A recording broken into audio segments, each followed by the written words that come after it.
작은 교회에서 그래도 예배라도 드릴 수 있어서 감사하시고 그 예배를 사모하시고 예배에 나왔으면 하나님을 바라보시고 그저 종교인처럼 그냥 뭐 시간을 대체하기 위해서 이렇게 와 있는 거 아니잖아요. 은혜를 받고 충만히 받고 돌아가시는 그런 시간들이 됐으면 좋겠습니다. 오늘 설교의 제목은 에베소 3장 6절에서 봤듯이 하나님의 상속자가 되라 이렇게 말씀하십니다. 상속 그러면 글자의 뜻을 보면 서로 이어지는 것을 말합니다. 그래서 서로 이어져서 앞사람이 이루어 가진 모든 것을 모두 이어받아 갖게 되는 것을 상속이라고 합니다. 세상의 상속에는 자기의 의지와는 상관없이 출생에 따라서 재산이 상속되며 권리와 의무와 채무까지도 상속이 되는 조금 불합리한 면도 있습니다. 하지만 하나님 나라의 상속은 채무가 없는 복의 상속입니다. 상속을 이루기 전에 의무는 조금 필요합니다. 상속의 나라는 모든 의무와 빚은 모두 탕감을 받는 온전한 복의 상속을 의미합니다. 하늘의 상속은 출생과 상관없이 누구나 받을 수 있습니다. 하지만 누구나 받지 못하는 이유가 있습니다. 사람의 지혜로 우리의 작은 지혜가 그 복의 전체를 그 본 모습을 다 볼 수 없습니다. 아예 그 복을 볼 수 없습니다. 그 복인데 스스로 거부하기 때문에 하나님의 상속을 받지 못합니다. 그게 하나님의 비밀입니다. 우리는 하나님을 믿고 하나님이 약속하신 하나님의 상속자가 되어서 하나님이 준비한 모든 복의 수혜자가 되는 것을 소망합니다. 그런 소망을 가지고 예수 그리스도의 가신 길을 따라 하나님이 보내신 보혜사 성령의 인도를 받아서 하나님의 길을 가는 사람들입니다. 오늘 우리가 잠시 좀 생각하려는 것은 어떻게 하면 우리가 원하는 하나님의 나라의 상속자가 되는가? 그 방법은 무엇인가? 어떤 순서로 그런 상속자가 되는가? 이런 것들을 잠시 묵상하려 합니다. 어떻게 하나님의 상속자가 되는가 하는 그 물음 앞에서 우리가 첫 번째로 묵상하는 것은 하나님의 은혜에 관한 것입니다. 하나님께서는 인간 구속의 역사 이전에 이미 죄인의 길을 가버린 인간을 구원하시기 위해 상속자의 길과 그 복에 관하여 언약하셨고 그 언약에 따라 인간을 섭리 다스리셨습니다. 다시 말해서 예수 그리스도를 따라 하나님의 복에 이르는 길은 전격적으로 하나님의 일방적인 은혜에 의해서 시작되었다는 말씀입니다. 이 은혜는 모든 사람에게 적용되는 보편적인 은혜를 의미합니다. 두 번째 생각할 것은 하나님의 소명에 관한 것입니다. 이 소명 또한 하나님의 일방적인 은혜입니다. 이 은혜는 모든 사람에게 적용되던 보편적인 은혜가 섭리를 따라 개인에게 직접 적용돼서 개인을 부르는 그것을 의미합니다. 실제적으로 부르심의 현장은 여러 다양성의 모습을 품고 있습니다.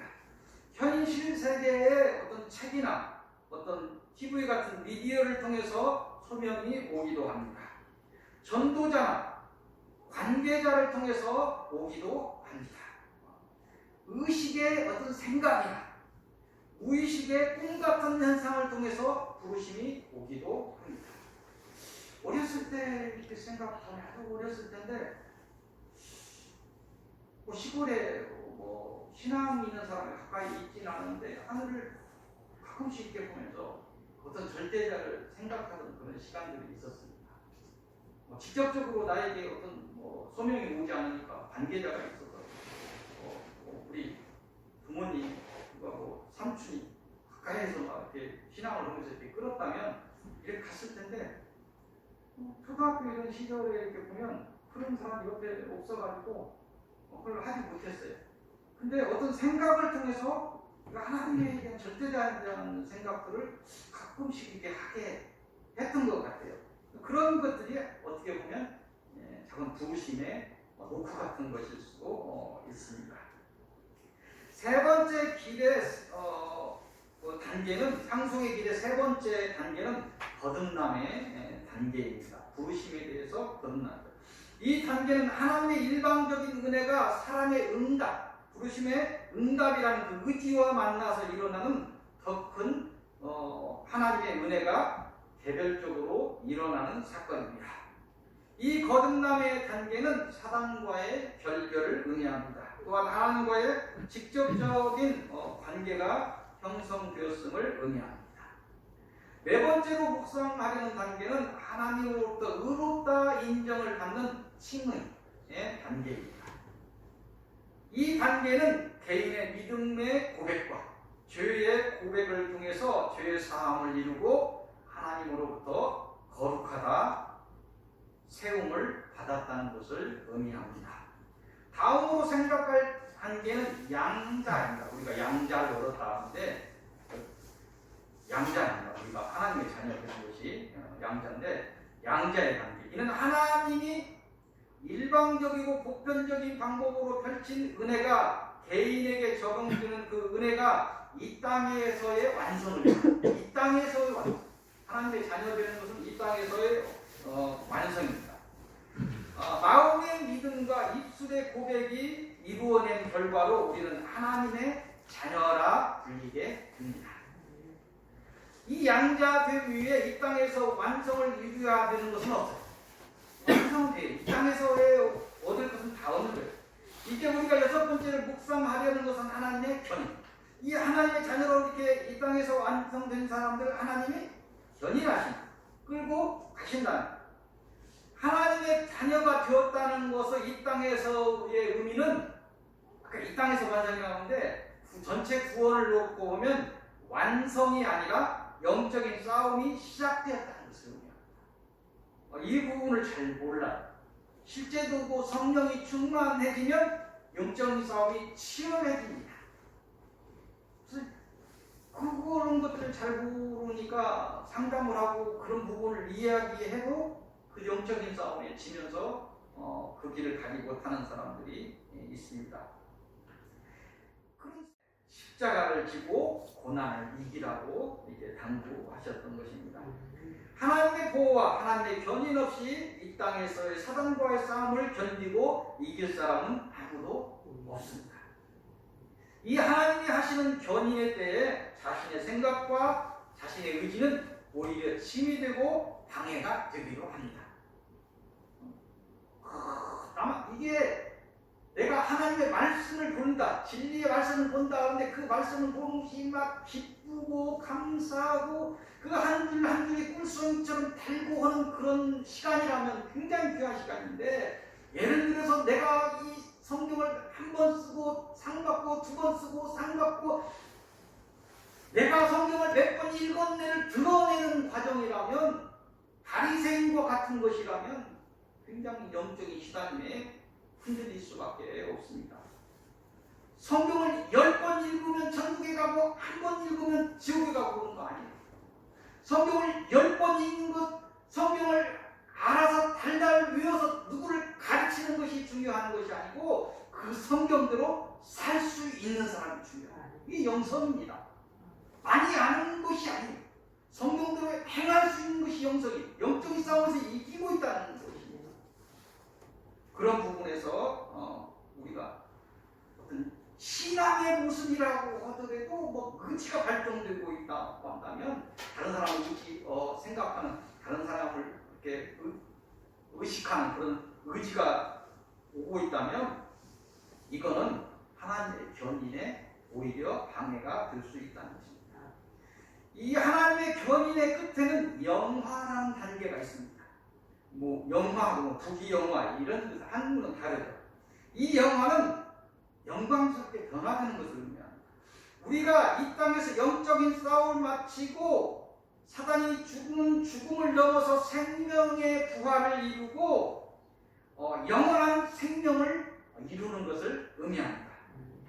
하나님이 준비한 나라에 이끌어서 하나님이 준비한 모든 복을 받고 영생을 사는 존재로서의 영육의 변화를 통해서 완성된 인격체가 되었다. 이 영화입니다. 영화. 하나님의 상속자가 되라는 말씀대로 서울교회 성도 모두 이 견인의 시대를 마치고 지금 견인되고 있는 시대입니다. 영화에 이르시기를 빕니다.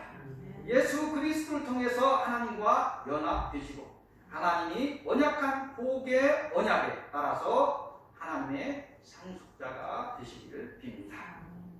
그 상속자로서의 온전한 복에 이르시고 여러분의 복의 날들이 영생에 이르시기를 빕니다. 오늘 주시는 첫 말씀은 다니엘서를 보도록 하겠습니다. 다니엘서 구약의 3장을 보도록 하겠습니다. 다니엘서 3장 1절에서 7절까지. 이곳을 통해서 주시는 말씀은 우상 앞에 엎드리지 말라. 이 다니엘에 관한 것은 설교를 여러분들 교회를 다니셨으면 들을 만큼 들어서 대중한 알 겁니다.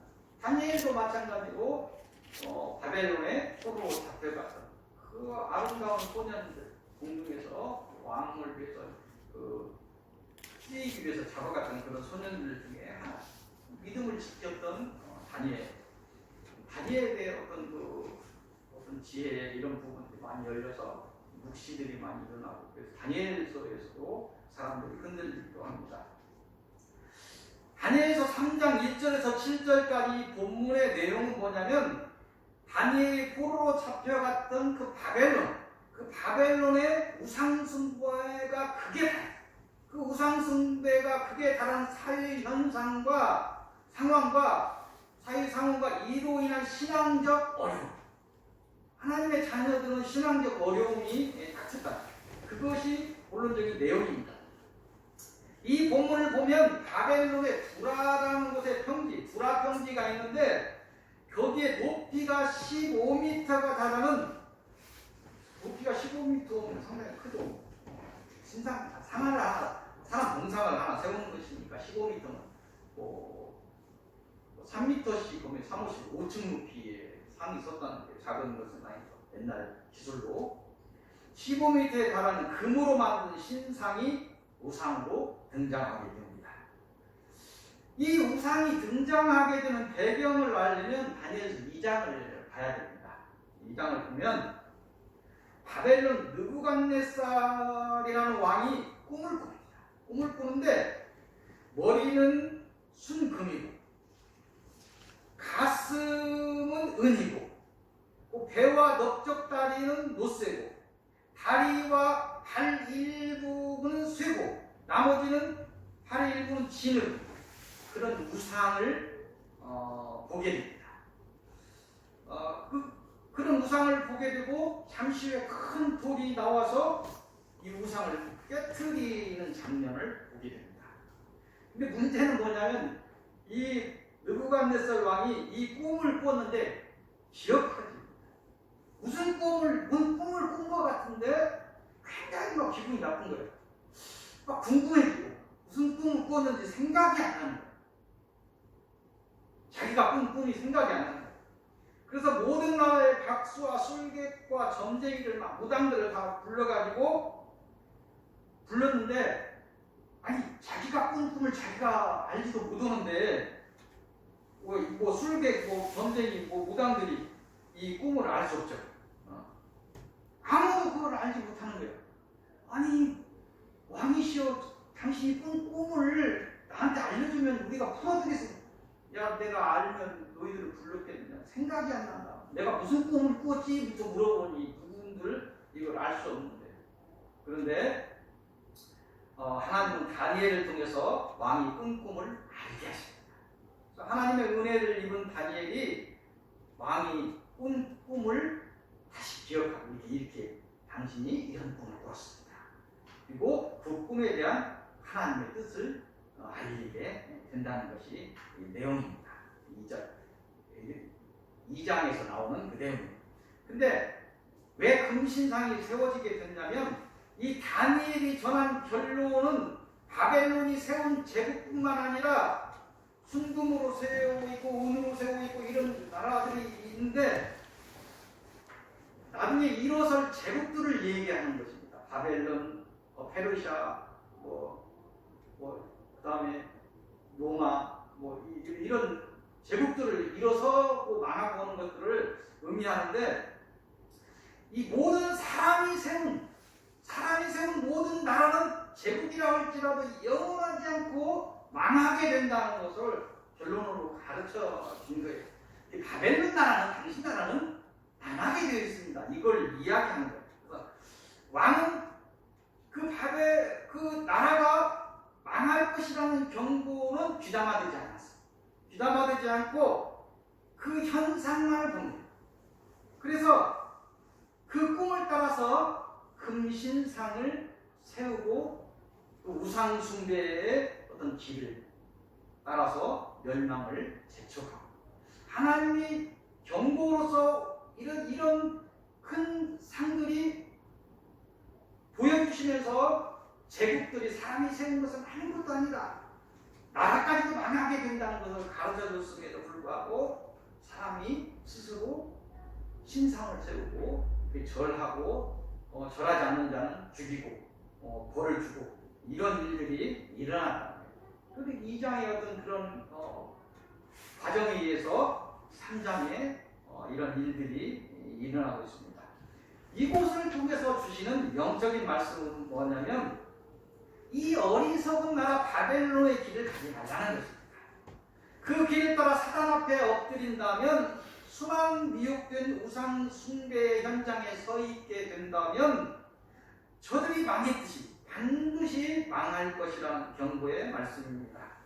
깨달아서 오직 하나님만을 섬기는 그런 복된 백성들이 되시기를 바랍니다. 우상 숭배라고 해서 우리가 눈에 다 보이는 우상만 우상이 아닙니다. 우리는 문화, 어떤 안습, 전통, 풍습 이런 거에 따라서 엎드립니다.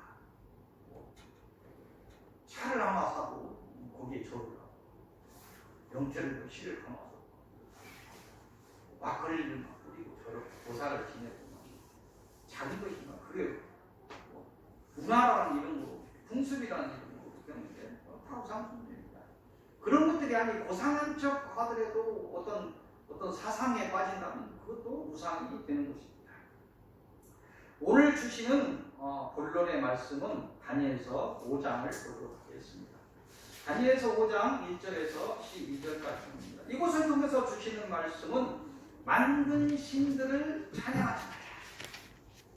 이곳의 내용은 뭐냐면, 느부갓네살 왕의 뒤를 이어서 벨사살이라는 왕이 되었는데, 이 우상 숭배를 넘어서서 예루살렘 그 하나님의 성소에서, 성전의 그 지성소에서 탈취해온 그릇들로 하나님의 이름을 욕보이는 것이죠. 그런 그릇들로 일부러 술을 마셔. 그릇이 없겠습니까? 그릇이 없으니까 근데 하나님의 어떤 성소에서 가진 걸 일부러 가져오라고 해서 그릇으로 술을 마시면서 하나님을 욕보여요. 그것도 모자라서 만들어서 우상을 만들어서 세우고 그 신들의 이름을 술을 먹으면서 찬양하고, 그런 무지하고 어리석음을 넘어서서 악의 극치를 보였다. 벨사살 왕. 그렇게 되니까 다니엘서 5장 5절 이하를 보면 이 악한 현장에서 왕이 한 환상을 보게 됩니다. 그 환상은 뭐냐면, 한 손가락 하나가 딱 나와서 왕궁 석회벽에 글자를 쓴 환상을 보게 됩니다. 누구도 이 글자를 해석하지 못했는데 꿈을 해석했던 다니엘을 불러서 그 해석을 받습니다. 경고된 그 얘기는 25절 이하에 기록되어 있는데, 메네 데겔 우바르시. 이 뜻은 뭐냐면, 바벨론의 나라는 그 전에도 꿈을 보여준 제국인 망할 것이라고 얘기했는데, 순서대로 망할 것이라고 하는데, 이 바벨론 나라는 이미 시간이 다 됐다. 시대를 세워서 보니까 바벨론 시대가 끝났다. 함량이 부족하다. 다른 나라, 즉 가사에 팔리게 되었다.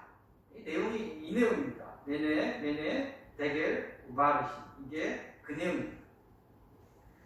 29절 이하를 보면 이 경고에 반해 이렇게 경고하고 그 뜻을 몰랐다가 다니엘에서 이렇게 뜻이 해석된 그 경고에 반해 벨사살 왕이 죽임을 당합니다.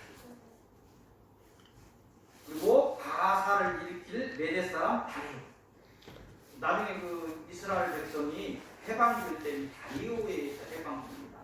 바벨론에 의해서 잡혀갔는데 바벨론이 바사의 왕 페르시아의 왕하고 페르시아 왕 다리오에 의해서 해방이 되는 나오는데 이 다리오가 나라를 얻었다. 29절 이하를 보면 그렇게 적고 있습니다.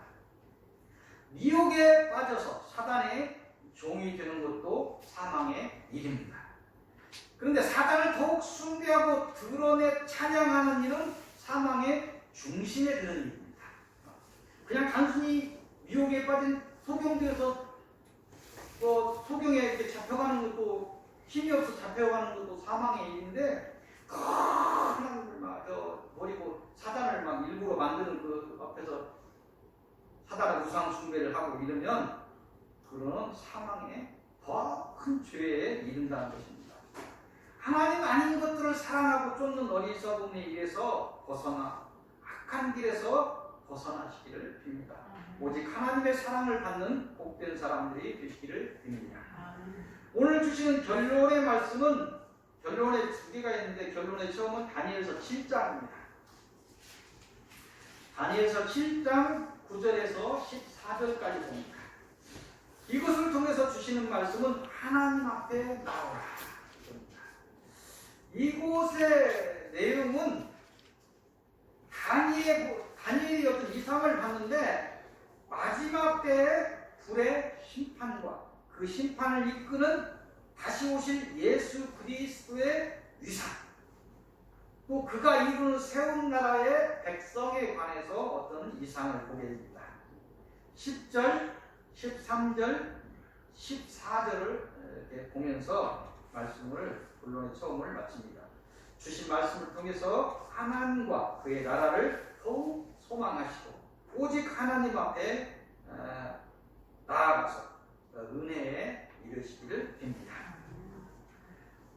불이 강처럼 흘러 그의 앞에서 나오며 그를 섬기는 자는 천천히요 그 앞에서 모셔 선 자는 만만이며 심판을 베푸는데 책들이 펴 놓였더라.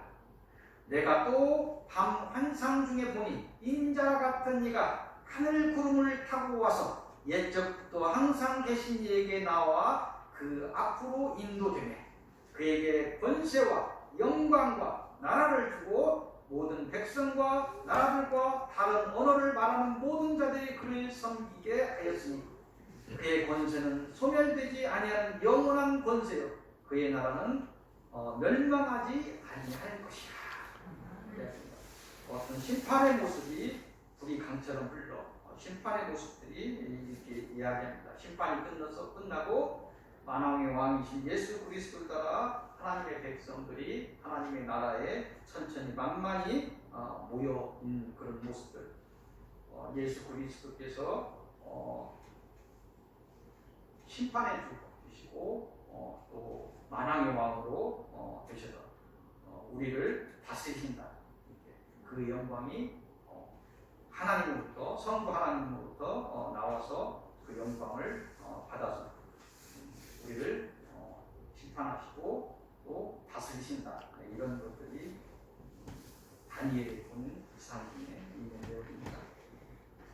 하나님 앞에 나오라는 그 결론과 함께 주시는 마지막 결론의 말씀은 에베소서 우리가 처음 봤던 에베소서 3장 1절에서 13절까지입니다. 이곳을 통해서 하나님의 상속자가 되라 하십니다. 이곳을 통해 하나님의 인간을 향한 구원의 작정과 그로 인한 예정하심과 그 예정을 섭리하시는 하나님의 전체적인 경륜을 드러내고 있습니다. 또한 하나님의 이 경륜이 그리스도를 통해 시작되었고 마무리될 것이라는 그 비밀을 드러내시고 있습니다. 에베소서 3장 6절 통해 우리에게 주시는 말씀이 있습니다. 에베소 3장 6절을 통해서 주시는 말씀은 그것은 하나님이 주신 복음을 통해서 예수 그리스도를 통해 생명의 길에 관한 비밀을 알게 됩니다. 복음을 우리가 들어서 예수 그리스도를 통해서 생명에 이르게 된다는 그 비밀을 알게 되었으니까 이제 그 비밀을 알게 된 너희는 그리스도 예수 안에서 하나님의 상속자가 되라, 이렇게 말씀하십니다. 사단이 주는 미혹을 이기시기를 빕니다. 여러 문화와 사상과 전통이라는 이름으로 오는 사단의 우상을 깨뜨리시고 오직 하나님만을 사랑하시기를 빕니다. 생명을 걸고 신앙을 지켰던 다니엘의 믿음과 그 소망이 여러분에게 있기를 빕니다. 생명의 주관자 되시는 하나님을 잊지 않기를 빕니다. 어떤 사단의 미혹과 공격 앞에서도 오직 하나님만을 신앙하시기를 빕니다. 하나님의 날, 그 심판의 끝날까지 하나님 앞에 서서 그 은혜의 수혜자들이 되시기를 빕니다. 하나님의 뜻대로 하나님이 아브라함을 통해 언약하시고 예수 그리스도를 통해 이룬 복의 온전한 수혜자들이 되시기를 빕니다. 저희 교회 모든 성도와 그 관계된 모든 사람들이 하나같이 하나님의 온전한 상속자들이 되시기를 빌며 축원드립니다. 기도하겠습니다. 네, 거룩하신 하나님, 저희가 스스로 교만하여 하나님을 모른다 하지 않게 하옵소서. 저희가 무지하여 하나님이 아닌 것에 마음을 빼앗기지 않게 하옵소서.